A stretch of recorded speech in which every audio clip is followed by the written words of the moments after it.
dia a todos, é sempre um prazer estar nesta casa e que o Jesus, os amigos espirituais, nos inspirem nesta manhã para um encontro de estudo.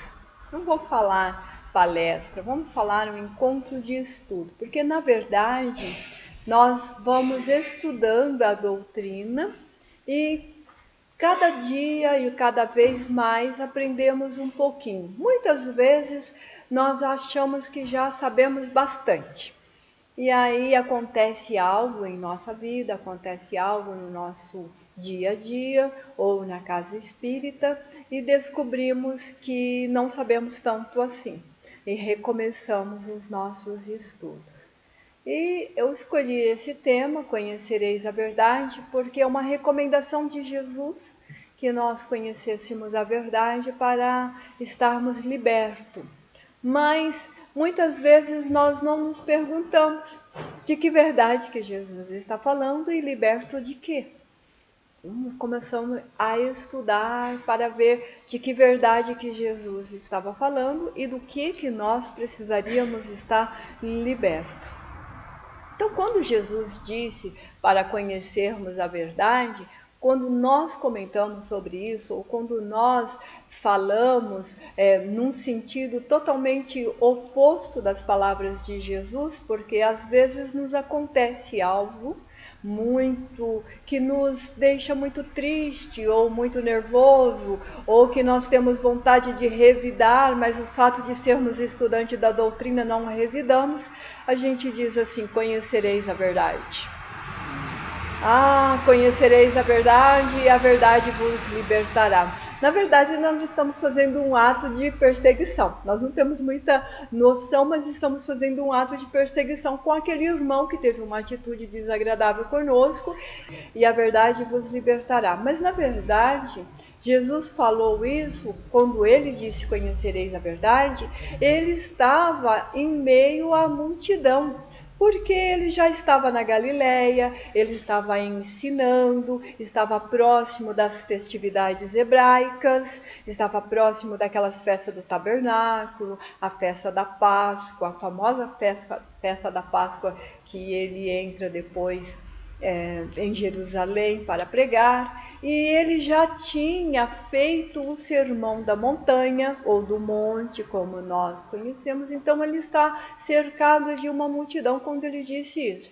E muitos acreditam que o sermão do monte são apenas as bem-aventuranças.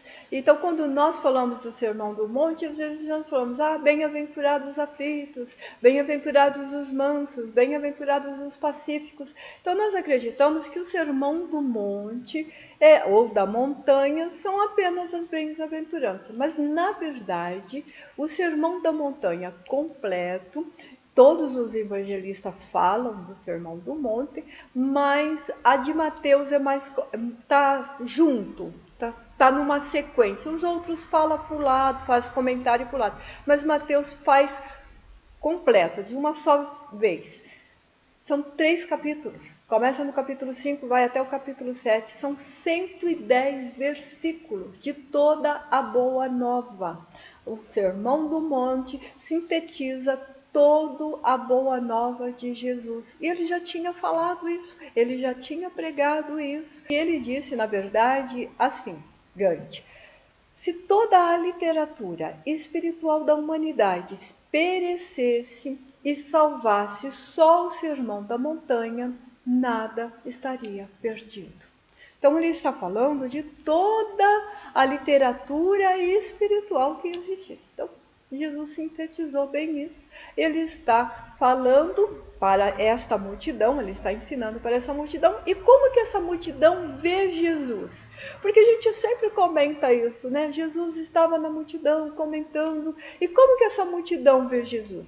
A multidão vê Jesus mais ou menos como nós vemos hoje. Você já prestou atenção que algumas pessoas colocam Jesus como ele realmente deve ser, um espírito altamente evoluído e distante de nós. tão distantes de nós que, eu não tenho condições de perdoar, porque perdoar é para Jesus, porque Jesus está muito alto, porque ele é um irmão muito evoluído, ou se não são espíritas, em outras denominações religiosas cristãs, diz que ele é o Salvador e coloca uma parede que divide o Salvador para lá, você para cá, e você tem que fazer uma série de sacrifícios para ter direito a esta salvação. Ou então, nós colocamos ele como um homem muito comum, um homem simples, um homem cheio de necessidades como nós. Bem, nós somos espíritas e sabemos que Jesus encarnou e ele estava sujeito à matéria tanto quanto nós. Por consequência, ele sentiu as influências da matéria, mas não como nós. Nós somos muito matéria. Ele sentia um reflexo da matéria muito diferente da nós. Então nós temos que ter esse entendimento. Então ele era um homem encarnado? Sim. Ele foi um homem encarnado? Sim. Mas igual a nós? Não. Lógico que não. Então nós temos que saber diferenciar esse tipo de coisa. E na época que ele estava na multidão falando, eles também tinham as suas ideias. Então uns acreditavam que ele era o Messias, o Cristo, aquele que tinha que vir. Então, alguns acreditavam. Outros achavam que ele era um homem sem juízo, um louco que tinha perdido o espírito, como também os seus irmãos acreditavam que ele tinha perdido o espírito. Muitos achavam que ele era digno de ser apedrejado e tentaram, muitas vezes, nesses dias que ele estava ensinando, que ele ensinou o Sermão da Montanha, assim que os evangelistas falam com todas as letras, 3 vezes tentaram o apedrejamento. E as outras vezes que eles nem comentam, insinuam. Então ele foi, sim, atacado muitas vezes.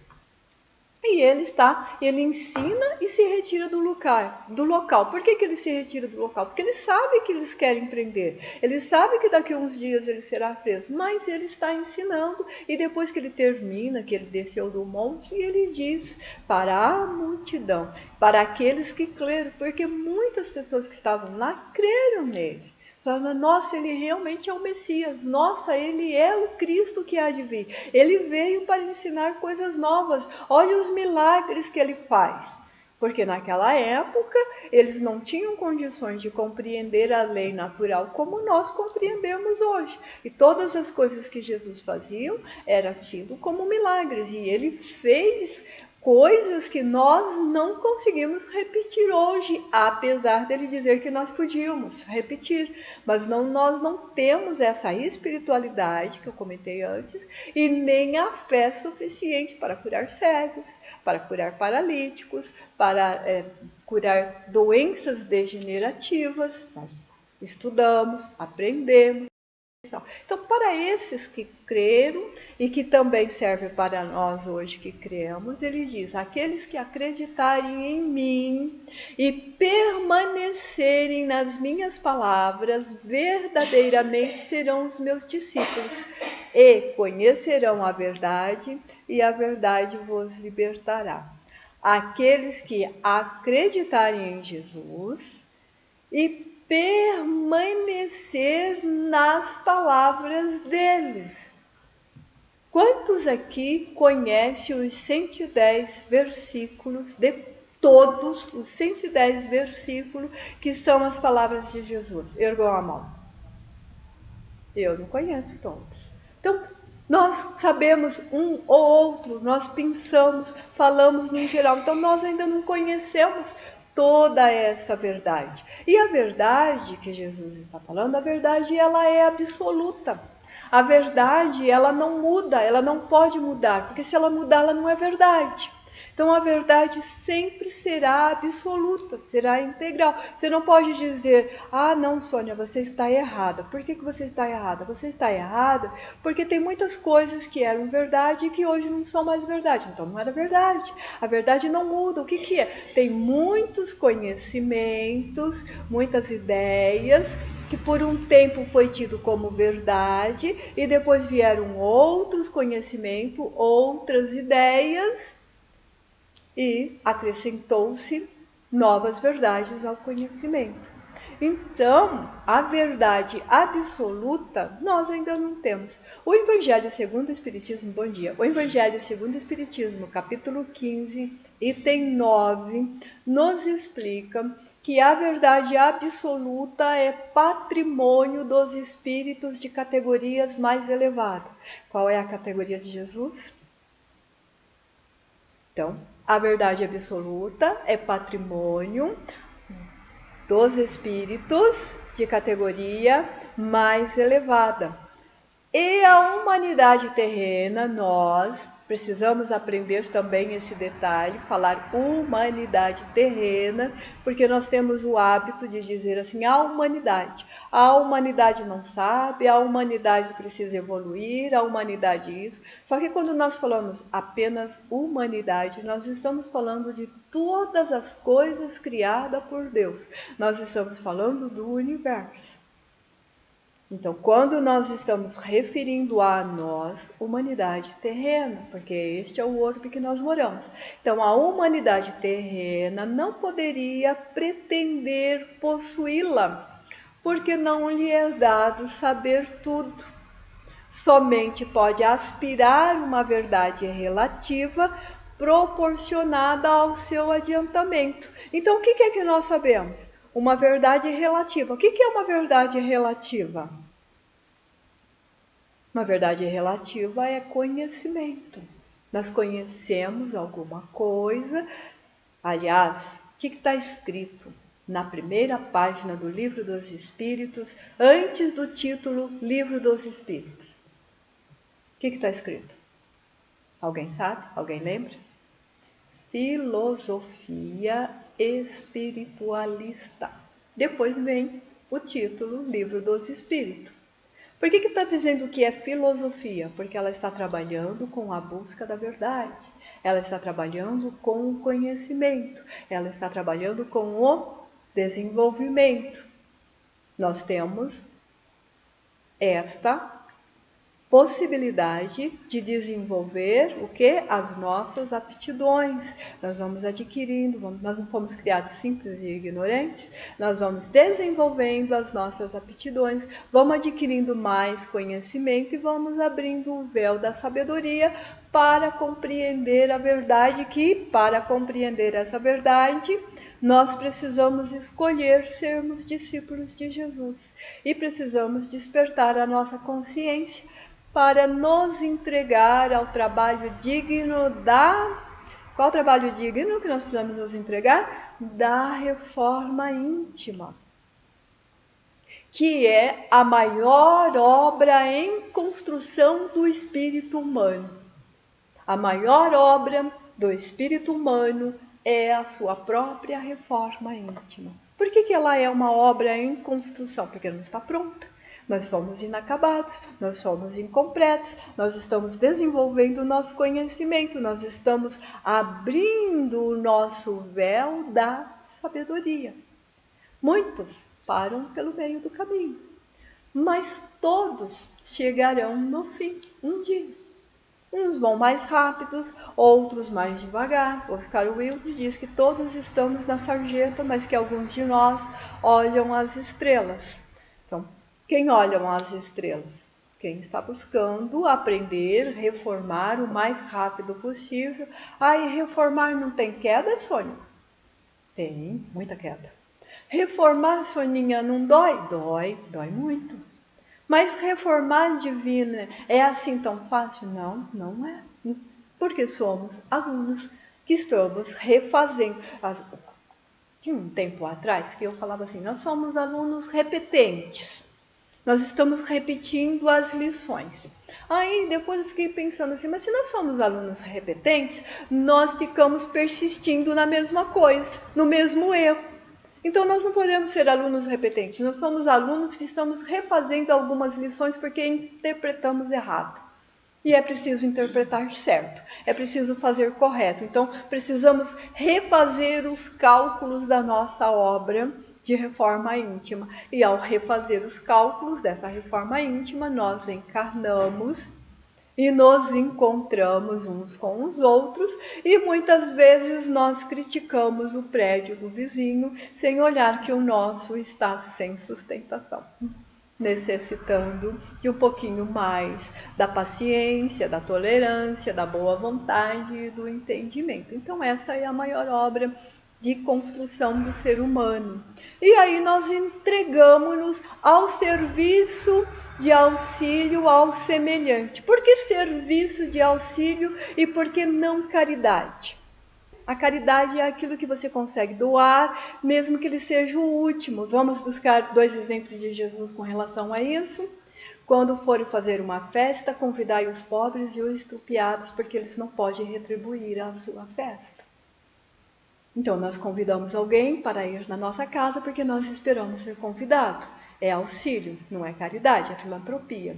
Você convidar o pobre que não pode retribuir a caridade. Você doar a última moedinha da viúva. Quem na verdade doou mais?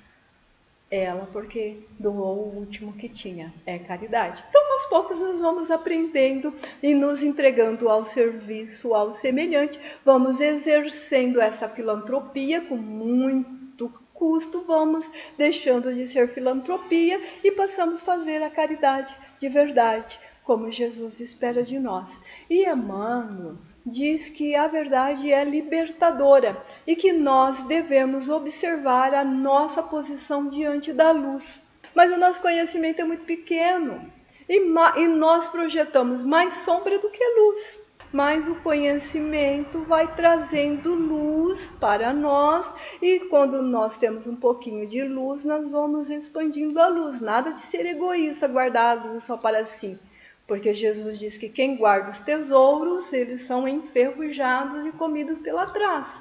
Conhecimento é um tesouro, é o maior tesouro que nós podemos ter. Então, nada de guardar, nada de esconder. E o que nós já sabemos que pode trazer luz ao nosso conhecimento para descobrirmos a verdade? A primeira dela é que não estamos sozinhos, que somos auxiliados pelos nossos amigos protetores. Nós temos um amigo protetor para cuidar de nós. A casa espírita tem amigos protetores que cuidam da casa. E em todos os lugares nós encontramos amigos protetores. Nós não podemos cometer o engano de dizer que nós andamos em todos os lugares com o nosso anjo da guarda. Porque o anjo da guarda é diferente de amigos protetores. A doutrina nos diz que o anjo da guarda tem uma grande missão e cuida de uma multidão, tá, ao seu cuidado. E todos nós temos os nossos amigos pessoais, os nossos amigos protetores, amigos familiares, ou seja, estamos cercados por uma multidão de testemunhas. E qual é a missão desses espíritos, desses amigos protetores em torno de nós? A de um pai com relação aos filhos, a de guiar o seu protegido na senda do bem, cuidando, consolando das suas aflições, levantando o ânimo, orientar, auxiliar, cuidar. Por que eu estou frisando isso? Porque Joana de Ângeles nos diz que nós achamos isso pouco, muito pouco, tão pouco que acabamos por delegar outras tarefas aos amigos espirituais, em nome do amor que nós sentimos por eles. Que tipo de tarefa que nós delegamos para eles? Eu estou com dor, uma dor insuportável. Amigo espiritual, dá para tirar essa dor de mim? Eu prometo, eu juro que se tirar essa dor hoje, eu vou mais vezes na casa espírita. Eu conheci uma pessoa, mas aquela pessoa, assim, o santo dela não combina comigo. Amigo espiritual, não dá para mudar os dias de trabalho? Eu vou na segunda e ela vai na terça. Nós estamos delegando tarefas. E o que é isso? Invigilância, indolência nossa. Porque nós estamos transferindo as nossas responsabilidades para eles. Você não consegue combinar o seu santo. Por que nós estamos encarnados? Para fazer todos os santos se combinarem. Essa é a primeira missão. O que nós estamos fazendo aqui? Criando laços de amizade, desatando nós de inimizades. Então nós temos duas funções enquanto encarnados: desatar os nós e criar laços de amizades. Então, quando nós conhecemos uma pessoa que nós não gostamos muito, qual é a nossa missão de reforma íntima, nossa obra em construção? Conquistá-la, porque nós precisamos trocar tijolinhos. Eu te dou paciência, você me dá tolerância. Entenderam? Como que é importante isso? A nossa responsabilidade, os amigos espirituais não podem fazer isso. E nós temos que lembrar que antes de Joana de Ângeles, que antes da doutrina espírita, havia Jesus dizendo que quem crer nele, ele enviaria o Espírito de verdade para estar conosco em todos os tempos e auxiliar em nossas aflições, relembrar o que ele disse, o Sermão do Monte. Mas ele não disse que o Espírito de verdade ia realizar as nossas tarefas enquanto encarnado. Pelo contrário, Jesus disse assim, que eles que estão no mundo consigam vencer o mundo como eu venci. E ele ainda pede para Deus: Pai, não os tireis do mundo, mas que eles possam vencer o mundo como eu venci. Então, quem é que tem que vencer o mundo? Somos nós. E que mundo é esse que nós temos que vencer? Nós temos que vencer o mundo na Terra, o mundo material. E nós temos essas sensações atávicas, né? Viemos de outras religiões que achamos que temos que ficar separados do mundo, não podemos viver as coisas da matéria. Bem, se nós não pudermos viver as coisas da matéria literalmente ao pé da letra, nós temos que viver em cavernas. E nós já saímos de cavernas.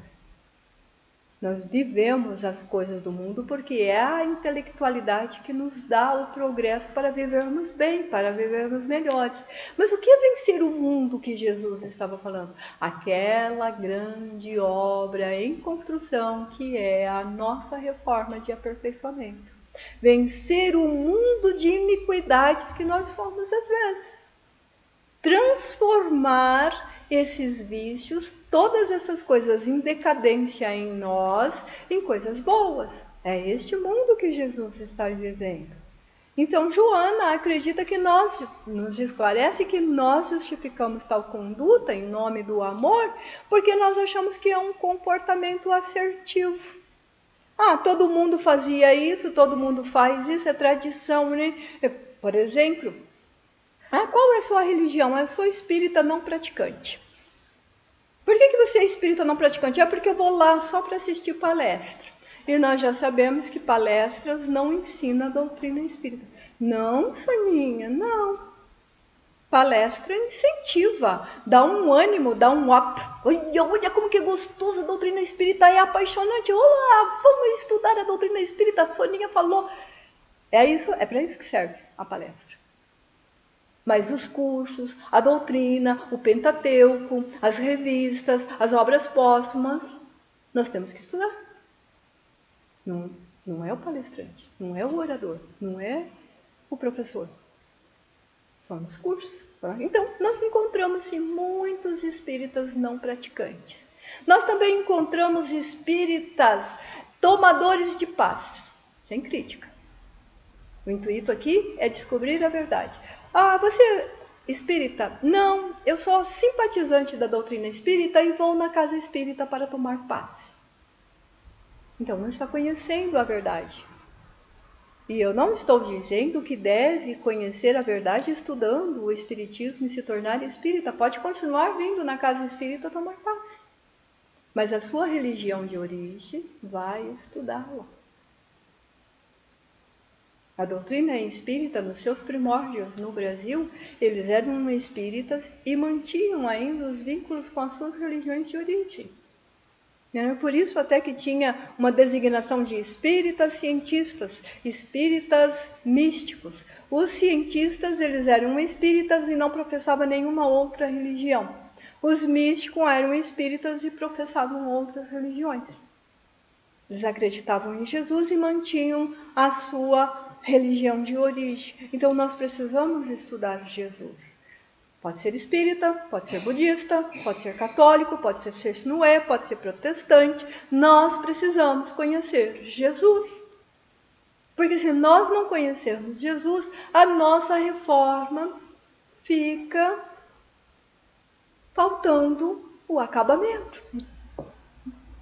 Fica na carcaça. Fica uma colônia de edifícios marrons. Você sabe o que é bairros marrons? Não, né? Bairro marrom é quando você vai num bairro e ele está bem formado e tem muitos anos de vida, mas você olha e você vê todos os tijolos baianos, porque ninguém teve dinheiro para fazer um reboco nas casas.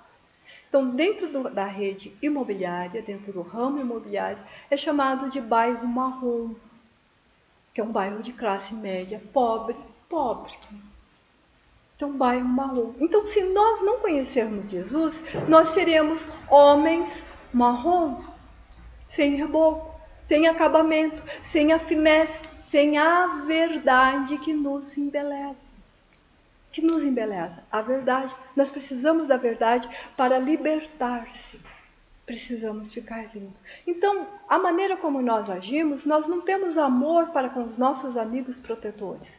Nós temos servidão, escravidão. Faça isso, faça aquilo, faça aquele outro. Mais ou menos como nós fazemos no nosso lar. Nós casamos para termos companhia, para ser duas pessoas em evolução, mas uma deseja que a outra sirva eternamente a outra. Que faça tudo e que não possa reclamar, que não possa dizer nada, é sempre escravo da outra. Você lava, você passa, você cozinha e você trabalha fora. Isso geralmente acontece com o elemento feminino. Ele trabalha fora e faz todas as obrigações da casa e não pode dizer que está cansado porque o marido também diz que trabalhou fora. Não estão se embelezando. Não estão descobrindo a verdade. Não estão trocando tijolinhos. Tolerância, amor, cooperação, alegria, cozinhar junto, bater um papo, falar da palestra que ouviu, discutir aquele passe que foi mais complicado. Isto é amor, isso é tolerância, isso é progresso, isso é doutrina. Então, às vezes, nós incorremos em muitos erros. E nós fomos chamados a fidelidades do postulado da fé.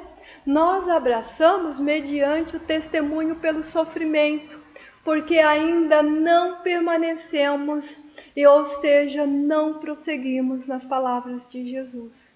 Por isso que nós passamos pelo caminho da dor, pelo caminho do sofrimento. Precisamos refazer os nossos caminhos, lembra? Não é repetir as lições, refazer os nossos caminhos para reencontrá-lo. Reencontrar com Jesus, às vezes não é tão fácil. Lembra de Emmanuel dizendo que aquele segundo de hesitação, lembra quando ele conta em há 2000 anos que ele hesitou ao chamado de Jesus, o quanto que lhe custou? 50 anos depois ele veio como escravo e depois ele continua trabalhando na terra e reencarnou várias vezes na terra. Mas Lívia, a amada que não hesitou, está tão alto que ele precisa tomar banhos fluídicos de camada para eliminar os pensamentos pesados da terra para encontrá-la vez ou outra, quando ele já trabalhou bastante e tem algum mérito. Então, quando nós não permanecemos na palavra, quando nós hesitamos, nós temos que refazer essas lições, e refazer essas lições, essa escalada evolutiva, é pelo sofrimento, é por expiações, é por provas e é o remédio amargo do recomeço, o sofrimento. Os mentores espirituais nos esclarecem que o objetivo da nossa reencarnação é expiação e melhoramento, o nosso progresso. Então não podemos ficar reclamando, estou tão cansada da vida, estou com tédio, não aguento mais viver. Nosso Deus, essa vida não acaba. Tudo fingimento, tudo teatro. Porque se a morte chega, como aquelas figurinhas do Maurício de Souza, né? Com aquela capa preta com a foice e diz assim, eu sou a morte, depois ele vai, mas agora eu ainda não terminei a minha obra, eu tenho tanta coisa para fazer, eu tenho que ir na casa espírita, eu tenho que fazer isso. Então não é verdade quando nós dizemos que estamos cansados. Então nós precisamos nos esforçarmos em fazer melhor. em dar o melhor de nós, o empenho de permanecer na palavra. Porque nós nos equivocamos. E nós não podemos nos equivocar. Nós precisamos respeitar a espiritualidade, nós precisamos respeitar os amigos e precisamos fazer isso conscientemente. A tarefa é nossa, não deles. Vamos fazer, vamos assumir esse compromisso para que possamos ser chamados verdadeiramente de discípulos de Jesus, enquanto vamos desembaraçando o nosso novelo da vida, que está bem embaraçado, bem cheinho de nós vamos aprendendo. E vamos tomando consciência, e vamos descobrindo a verdade. Parece chato, né, a gente ficar falando da verdade, mas nós vamos insistir muito na verdade. E como é que a gente desembaraça o nosso novelo da vida? Está tudo enrolado, tudo cheio de nó. Como é que nós nos desembaraçamos? Kardec pensou nisso. Ai, Kardec é maravilhoso. Ele pensou nisso e perguntou para os espíritos. Ele não apenas pensou, ele perguntou. Pode o homem, mediante os seus esforços, vencer as suas más inclinações? A resposta dos amigos dói demais. Porque eles dizem assim, sim. E sempre que tem um e e uma vírgula, senta, que lá vem história, lembra? Senta, que lá vem história. Frequentemente fazendo esforços insignificantes. Mas nós falamos que é tão difícil.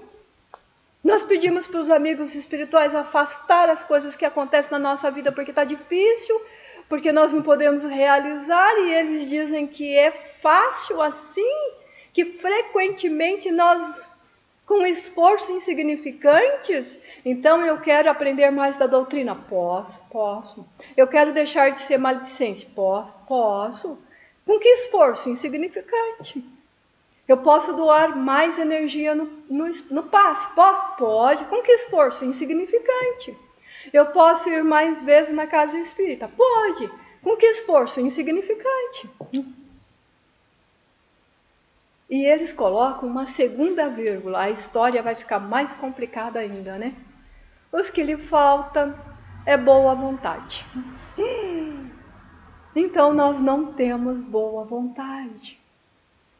Por isso que nós achamos que a nossa vida é ruim, que a nossa vida é muito difícil.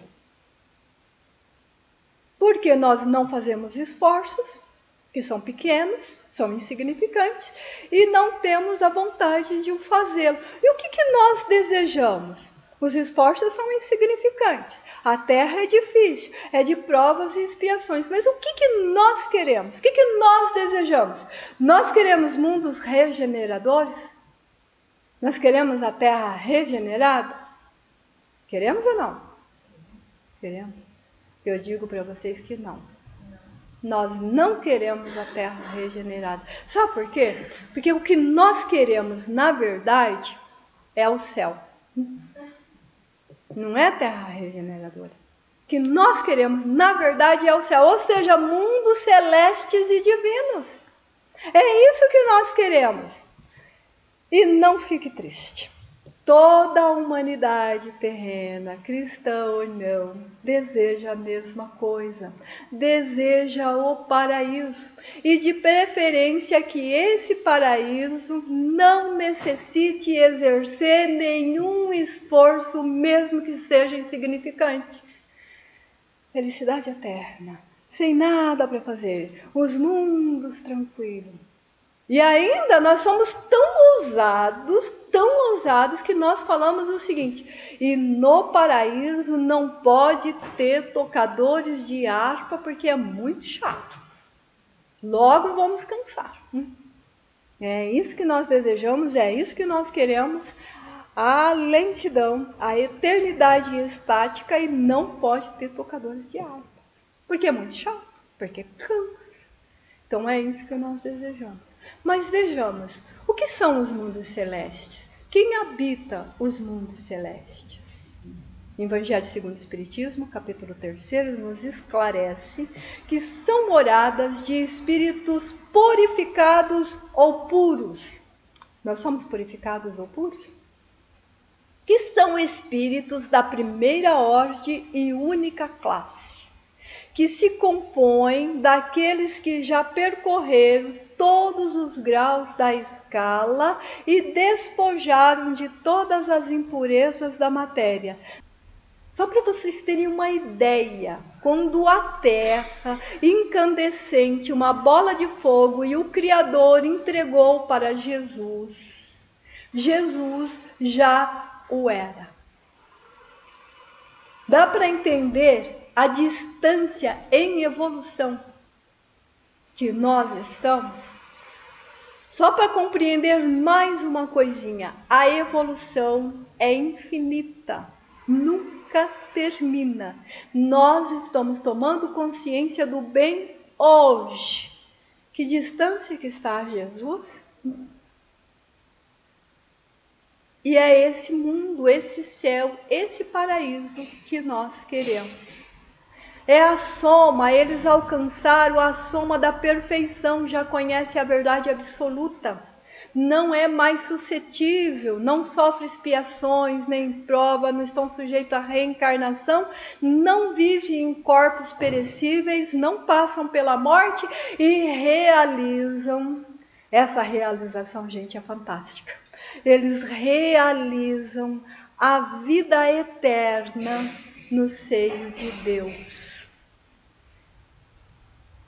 Sedes perfeito como o Pai o é, para que possa olhar a face de Deus. Jesus nos ensina isso e nós vamos viver a vida no seio eterno de Deus, certo? Não. Veremos. Existe um lugar no nosso sistema solar, que esses espíritos não moram, mas eles se reúnem. Sabe para quê? Para irradiarem os seus pensamentos para outros mundos que eles dirigem por intermédio de espíritos menos elevados, transmitindo-o por meio do fluido universal.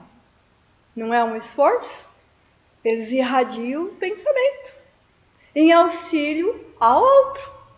Não é permanecer na palavra de Jesus? Que local é esse? Você não extrapolou um pouco a doutrina agora, Sônia? Não extrapolei. Esse local é o Sol. E só para que vocês possam chegar em casa e verificar se eu falei a verdade, é a questão 188 do Livro dos Espíritos. Eles percorreram toda a escala. Que escala? Aquela que os espíritos explicam para Kardec que nós precisamos percorrer também. E que nós estamos percorrendo. Nós já estamos percorrendo, Sônia? Já. Nós já saímos dos mundos primitivos, onde se verificam as primeiras encarnações da alma humana. Passamos por mundos mais inferiores do que a Terra, bem mais inferiores do que a Terra, mas não primitivos. E chegamos na Terra, que é uma escola de expiações e provas, onde o mal predomina e por isso que estamos expostos a tantas misérias. Só por isso, porque aqui o mal predomina. E nossa jornada ainda é longa, porque nós temos que passar pelos regeneradores, que a gente já quer pular. Nós temos que passar pelos mundos felizes. Nos mundos regeneradores há o equilíbrio. Nós ainda temos provas, nós ainda temos expiações, mas elas são mais equânimes. Vamos dizer assim que nós não temos que ter tantas preocupações com o mal do próximo, porque está equilibrado. Depois tem os mundos felizes, aonde o bem supera o mal. Então, as provas e as expiações ali são muito mais fáceis. Só depois dos mundos felizes é que chegamos nos celestes, ou os céus que Jesus disse. Para conseguir isso, e todos nós conseguiremos, Jesus nos dá uma tarefa dividida em 5 etapas. Por que nós vamos chegar a isso? Porque Joana de Ângeles diz que é o nosso destino, a nossa fatalidade, porque fomos criados para a felicidade. E nós sabemos que fomos criados para a felicidade, porque Jesus também disse isso. Então ele nos oferece essa tarefa. Deixando bem claro que eu não criei essa tarefa, eu não inventei essa tarefa quem fez foi Jesus. E ele deixou para vocês? Não, ele deixou para nós. Eu estou incluída na tarefa. Tudo que eu falo aqui, eu estou incluída. Nunca excluído. Nunca acredite que o palestrante, que o orador, por mais famoso, por mais mídia, mesmo que essa sala precisasse de um estádio de futebol para conter a multidão encarnada, graças a Deus está uma multidão de desencarnados aqui, ainda assim ele está incluído. Porque nós estamos numa escola de provas e expiações, todos refazendo lições. Alguns de nós estão olhando as estrelas e estão quase que o tempo todo na segunda ordem, que é a de espíritos bons, da escala. Nós oscilamos entre a terceira ordem e a segunda. Uma hora nós somos imperfeitos, estamos querendo revidar, nos vingando de uma atitude, e outra hora nós estamos muito bons, auxiliando e praticando. Então nós ainda oscilamos entre a terceira e a segunda ordem. Encontramos espíritos encarnados que se mantêm na segunda ordem, a de espíritos bons, e nós os chamamos de missionários. Porque eles se mantêm lá, aconteça o que acontecer, eles se mantêm na condição de bons espíritos. Nós estamos oscilando. As 5 etapas de Jesus. Vamos esclarecê-la. Deixa eu ver meu tempo. Tenho tempo. As 5 etapas de Jesus. Primeira tarefa que Jesus nos dá: amar a Deus sobre todas as coisas. Porque quando nós amamos a Deus, nós compreendemos Deus, nós aprendemos da sua lei e respeitamos essa lei, porque Ele é causa primária de todas as coisas. Se nós amamos a Deus, se nós compreendemos a Deus, se nós respeitamos a sua lei e sabemos que Ele é causa primária de todas as coisas, nós não podemos nos permitir ao hábito do preconceito, discurso de ódio. Está muito em voga agora. Nem de mortes, nem de guerras, nem de armas, nem de aborto, nem de eutanásia, nem abandono infantil, nem geriátrico, nem antes e nem depois do nascimento da vida corpórea, se nós amamos a Deus. Mas vez ou outra a gente diz que bandido bom é bandido morto. Vez ou outra a gente diz, a criatura já tem 10 filhos, como é que está grávida de novo? Vez ou outra a gente diz assim, ele tem Alzheimer e não sabe mais o que está fazendo. Tem países que agora tem até pílula, né? Para o idoso, quando ele achar que está exausto. É eutanásia. E nós somos espíritas. Mas antes de ser espírita, nós somos cristãos. E antes de sermos cristãos, antes mesmo da gente descobrir se Jesus dizia, nós já dizíamos assim, eu acredito em Deus, numa força superior, em algo maior. Então precisamos parar com esse negócio de guerra. O Brasil não está melhor porque não tem uma guerra. O Brasil não está melhor porque não tem armas. O que os espíritos nos esclarecem? Que quando nós estivermos todos na terra forem bom, o mundo regenerador, lembra? Precisará de lei? Não. Precisará de polícia? Não. Precisará de exército? Não. Precisará de alguém vigiando os nossos atos? Não. Mas nós ainda não estamos assim. Vamos respeitar as leis humanas, mas vamos respeitar acima de qualquer coisa as leis morais. Deus, nós dissemos que acreditamos em Deus, que Ele é a causa primária. Então não dá para ter discurso de ódio. Segunda tarefa de Jesus. Vai ficando complicado essas tarefas, tá? Segunda tarefa de Jesus. Porque Jesus disse que é difícil para nós amar a Deus, porque nós não o vemos. Então ele dá uma tarefa mais fácil, de amar o próximo como a si mesmo, porque nós enxergamos o próximo. Então a segunda tarefa é amar o próximo como a si mesmo. Então nós não podemos separar por religião, nem por sexo, nem por raça, nem por aprendizado. Por que aprendizado? Porque nós estamos numa escola de provas e expiações. Nós compreendemos as leis morais aqui, mas alguém compreende aqui. Não podemos discriminar. Temos que o quê? Respeitar, auxiliar, ensinar que é diferente, levar uma proposta como evolução. Por quê? Porque nós somos espírita. E o que o espírita acredita? 5 princípios da doutrina espírita, que se não seguir esses 5 princípios não é espírita. Primeiro princípio, Deus. Segundo princípio, imortalidade da alma. Se nós somos imortais, se nós estamos vivendo experiências diferentes, nós estamos em aprendizado diferente. Se nós estamos em aprendizado diferente, precisamos respeitar e auxiliar. Terceira tarefa, a minha paz vos dou, a minha paz vos deixo. Devemos distribuir a paz de Jesus, pois ela começa em nós.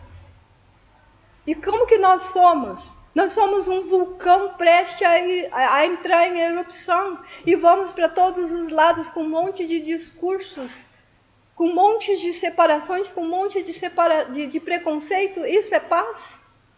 Não é paz. A paz é a calmaria, a paz é a serenidade, a paz é o respeito, a paz é o amor.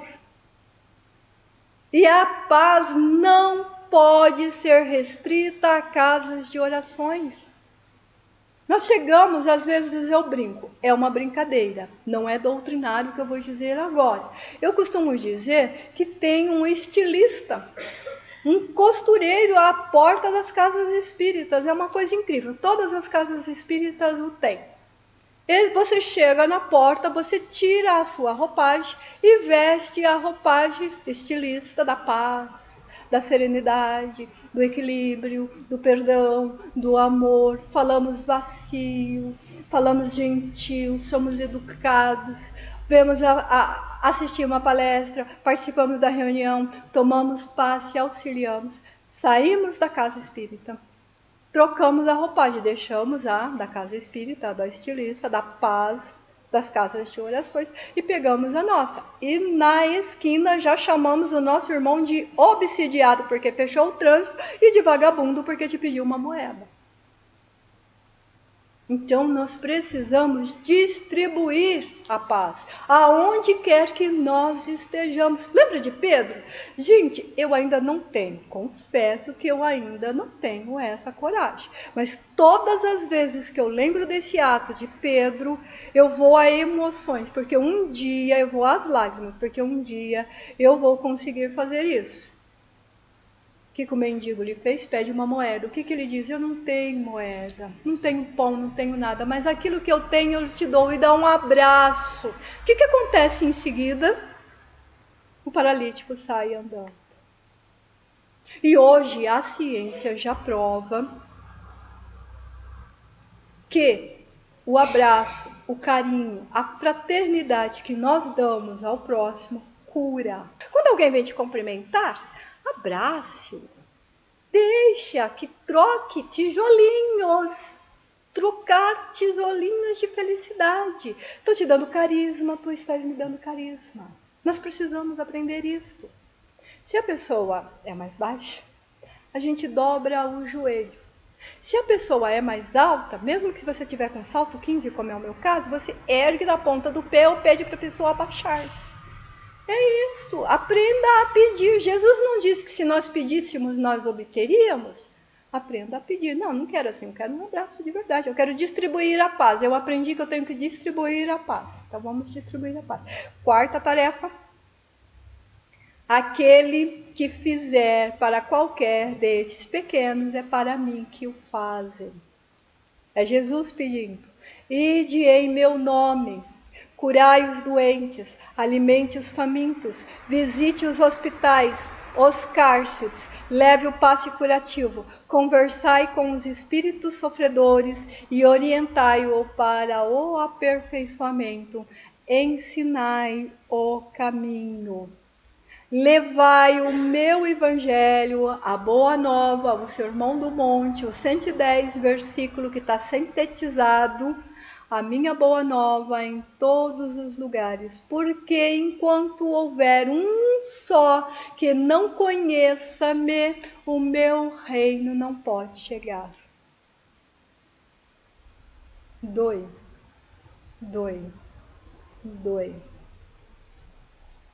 Curar os doentes às vezes é só ouvir. Curar os doentes às vezes é só abraçar.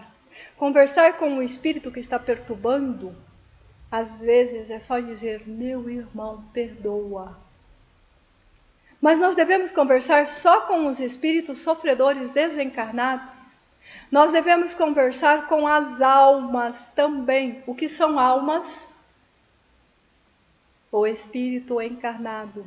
Porque espírito desencarnado é espírito. Espírito encarnado, ele interage com a matéria, ele é alma.